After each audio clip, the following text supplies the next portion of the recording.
If you want to facilitate the employment of people outside of your headquarters in different countries, there are two basic and most popular options: EOR, Employer of Record, and PEO, Professional Employment Organization.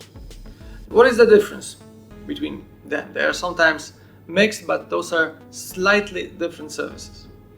So, Employer of Record and Professional Employer Organizations are both terms used they're used interchangeably, but they represent different models of engagement in the realm of HR and employment services. I will try to outline some key distinctions between them. The first one is that there is a difference in the employment relationship. In an EOR service arrangement, the provider becomes the legal employer of the people. The EOR is responsible for payroll, benefits administration, tax withholding, and compliance with employment laws. PEO organizations are, on the other hand, quite different. They enter into a co-employment relationship with the client. So both the PEO and the client share certain employer responsibilities. The client retains control over the day-to-day business operations, while the PEO manages HR-related functions. The second most important difference between those both types, EOR and PEO, is the legal structure. The EOR takes on the legal and the financial responsibilities associated with being an employer, including compliance with labor laws, tax regulations, and other statutory requirements. The PEO and the client enter into a co-employment relationship, sharing employer responsibilities. So the PEO might provide HR services, payroll processing, and the benefits administration, but the client retains control over its core business functions and, for instance, can make the payments for the employees or calculate the salaries, bonuses, etc. Another difference is the tax and payroll handling. The EOR is responsible for handling payroll completely, including tax withholding and remittance, as well as ensuring the compliance with the legal tax regulations.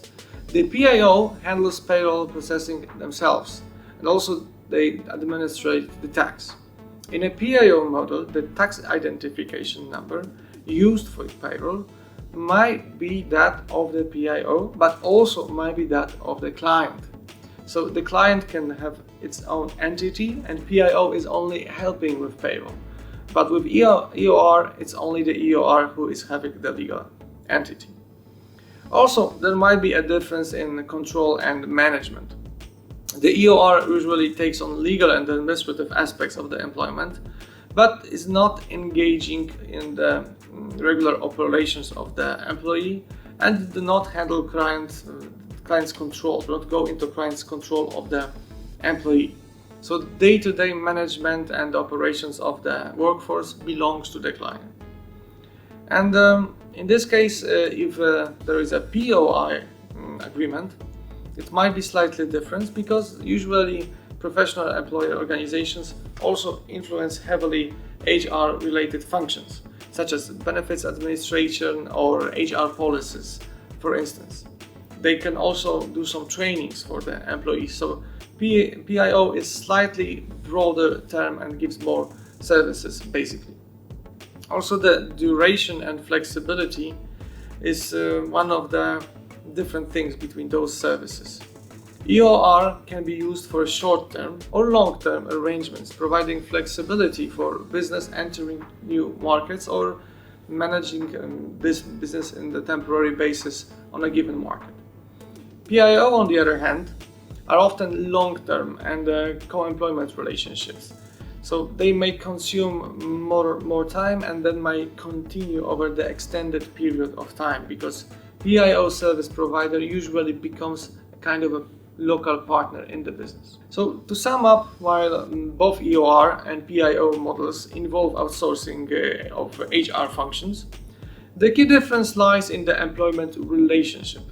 EOR involves the service provider becomes the legal employer, while PEO involves shared or co-employment relationships between the client and the PEO. The choice between both forms depends on the specific needs, goals, and preference of your company. So I personally recommend to start with EOR, Employer of Record Services, and see how it goes, and along with the development you might potentially go for PEO services. Thank you for watching this video, and I wish you best of luck with your business in Denmark.